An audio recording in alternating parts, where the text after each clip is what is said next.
What's going on, guys? My name is Wade with TechDaily, and in this video, we are checking out the new Samsung Galaxy A02s. Now, this phone seems to be the newest entry-level Samsung A series device for 2021. I suspect there will be a regular A02 at some point, but for whatever reason, Samsung decided to hit us with this S version first. And while this phone is technically the successor to last year's A01, to be honest, it's actually a pretty different device in a lot of ways. There's definitely a lot to talk about here, so I won't waste any more time. Let's just go ahead and unbox this thing and see what the new A02s is all about. Now, as far as the pricing and availability, this phone right now retails for between $150 and $180, depending on the configuration you choose and where in the world you're located. It's going to be available worldwide, including here in the US. It may even hit some prepaid and carrier networks soon, and if you guys are interested in doing some comparison shopping of your own, I'll leave some links down below in the video description to all the deals and discounts for this device. So sliding off the sleeve of the box here, the first thing we get is the usual Samsung logo stamped on a small cardboard packet. And inside here is just a small selection of paperwork. Unfortunately, no included clear case for this A series phone. Next up is the A02s itself. I got mine in black, obviously, but it also should be available in blue, white, and red. We'll set it to the side for just a second, and digging a little deeper in the box, we do have a few other accessories to mention. At the very bottom is the SIM ejector tool if you need it. There's also the older style 3.5mm Samsung earbuds, which are nice to see, at least still thrown in there. And you also get a USB-A to USB-C charging cable and the 15-watt USB-A Samsung fast charger wall plug. So with all that stuff out of the way, here is the new Samsung Galaxy A02s. And if you're even vaguely familiar with last year's A01, I think you can probably tell already just how different this new device is in comparison. Unlike the A01, which was a small, compact 5.7-inch device, the smallest phone Samsung released all year, in fact, this new A02s is now a fairly large 6.5-inch smartphone, and it falls right in line with all the rest of the big phones Samsung offers in its A series lineup. As far as the design, we get a typical teardrop notch across the top and fairly slim bezels all around with a bit of a chin towards the bottom. Nothing too surprising here. It certainly looks like a budget Samsung device, but for the price, still a relatively modern looking smartphone with a solid screen to body ratio. Around back, the new A02s is made of plastic like you might expect, but we get a new sort of style and design. There's a lined pattern with a subtle texture running crisscross up and down the entire housing, and a couple different shades of black to make up that diamond pattern. All of this is just aesthetics, of course, but I think I do like the new style. To me, it looks a little nicer than just the plain old single color. In the hand, even though this budget device rocks those budget materials, it still has some nice weight to it. And it is actually a little thinner than you might expect as well, with a decent curve and contour along the edges to keep things comfortable. At this size, I think it's still possible to use with one hand pretty easily, but like I mentioned earlier, it is a relatively big phone, quite tall more than anything else, and I think it's something you should probably test out first if you can, just to make sure it works for you. Taking a look around at everything else, on the left side you've got your SIM and SD card tray for expandable storage. On the right, there's the usual power and volume buttons. Down below you'll find a headphone jack, USB-C port for charging, and a single downward firing speaker. And this to me, while I thought maybe was a similar setup to other single speakers on A series phones, it actually is a bit quieter than I expected. Here's a quick sample so you can get an idea.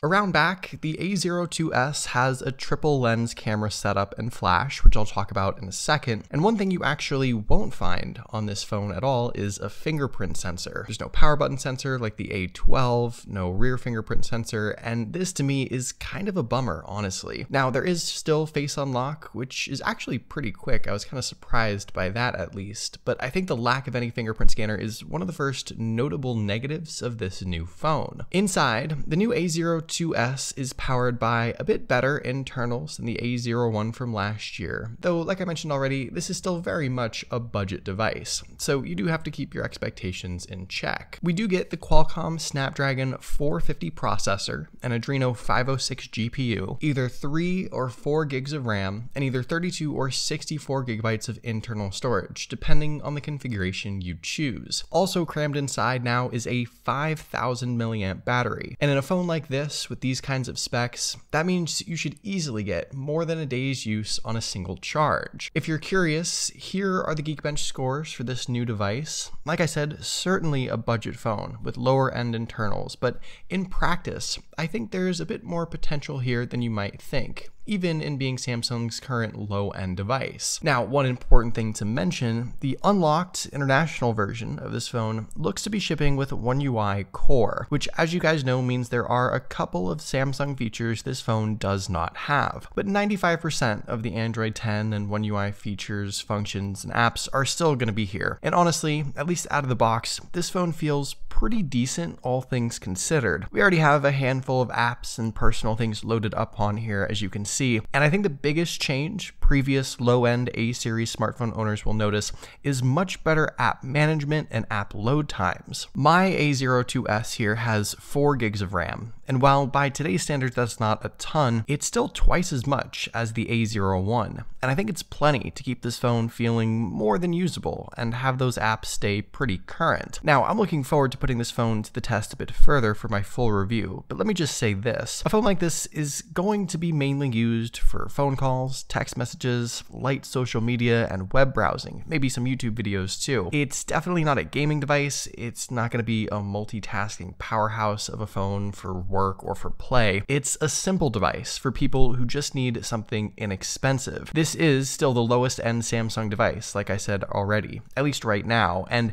with that, I think you do need to make sure you know what to expect. Even still, I do think there is some value here, since the phone comes in at well under $200 anyway. The larger 6.5-inch display on the A02s is a 1600 by 720 resolution PLS IPS display, cramming in 270 pixels per inch at that tall 20:9 aspect ratio. And I think the screen on a phone like this is about what you'd expect. With a bigger size, it's obviously not going to be as sharp as it could be. But to be honest, I don't think it's too bad at all. It's a fine viewing experience, even from most off angles. It gets plenty bright, it's certainly colorful enough. It is still your basic budget smartphone experience though. I will say, like I always do, that snagging a big display at this price point is kind of nice, honestly, and for casual content consumption, that could be a big plus. But like most everything else on this phone, you just have to make sure you aren't expecting too much. For me, I think it's a little better than expected even, but if you want OLED or 1080p, you're definitely going to have to look elsewhere. Finally, when it comes to the cameras, this phone has a few things to offer here. Around back, the triple lens setup is made from a 13 megapixel main lens, 2 megapixel macro lens, and 2 megapixel depth sensor. And up front, it's going to be just a 5 megapixel selfie camera. Now, unfortunately, you're going to be missing out on a lot of features here. Obviously no ultra wide lens, no night mode, not a whole lot in general really with the shooting modes and features. 1080p at 30 FPS is the highest option for video recording. There's no slow-mo either. Nowadays, this sort of setup is about as basic as you can get, but on the plus side, I actually don't think the initial results here are too bad at all. While the selfie camera seems to be the same hardware from the A01, I think this time around it's producing a better shot. And the rear lens setup has some potential too, as you can see here.